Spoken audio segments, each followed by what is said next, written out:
Créé le 7 décembre 2016, il y a moins d'un an actuellement. Donc cette association a été créée à la suite des massacres de Guéli.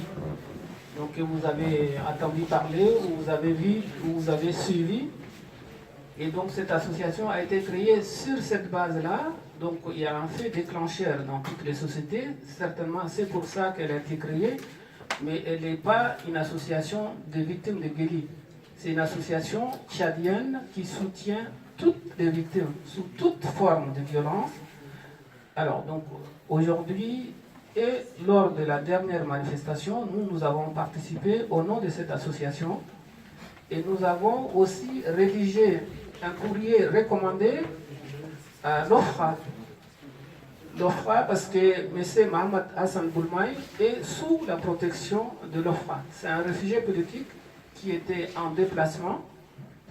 Donc il était arrêté par les autorités nigériennes, qui est accompagné de deux de ses camarades de lutte. Il s'agit de Ahmad Yacoub, qui est le porte-parole et secrétaire administratif de leur mouvement, et ex-député qui est aussi en charge des relations extérieures. Il s'agit de Abdraman Issa Youssouf. Ces trois personnes étaient arrêtées par les autorités nigériennes le 4 octobre. Nous avons appris cette information tardivement, une semaine après, et on a essayé de travailler donc sans trop communiquer sur ces sujets-là, parce qu'on craignait que si les autorités tchadiennes apprenaient, donc ils vont mettre le paquet pour demander l'extradition dans le cadre d'un accord récemment signé entre le Tchad et le Niger. Donc ce qu'ils appellent une entraide judiciaire. Donc sachant que cet accord-là, justement, a été mis en place au mois de mai 2017. Ils savaient que les opposants tchadiens passaient par le Niger. Donc ils ont tout préparé pour avoir une base juridique pour pouvoir capturer ces personnes-là sur leur chemin. Donc c'est un guet-apens. Ils étaient arrêtés, ils ont demandé leur extradition. Donc nous, en tant qu'association tchadienne de soutien aux victimes, et au nom de toutes les autres associations ici présentes, et de la société civile tchadienne, et de la société civile nigérienne, donc on demande une forte mobilisation pour demander au président du Niger de ne pas céder à la tentation, ne pas céder à la pression du gouvernement tchadien. Parce que par le passé, nous avons vu que deux opposants tchadiens qui étaient livrés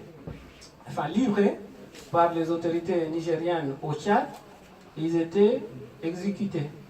On n'a aucune trace de ces personnes-là aujourd'hui.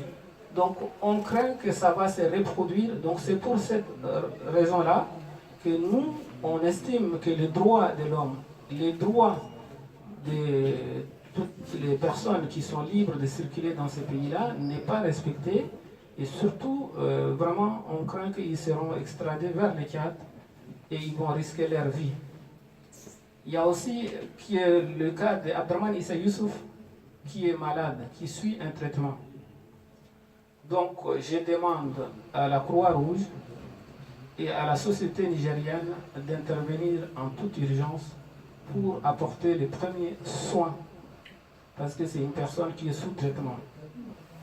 Voilà, je vais passer la parole aux autres et je vais revenir plus tard. Merci beaucoup.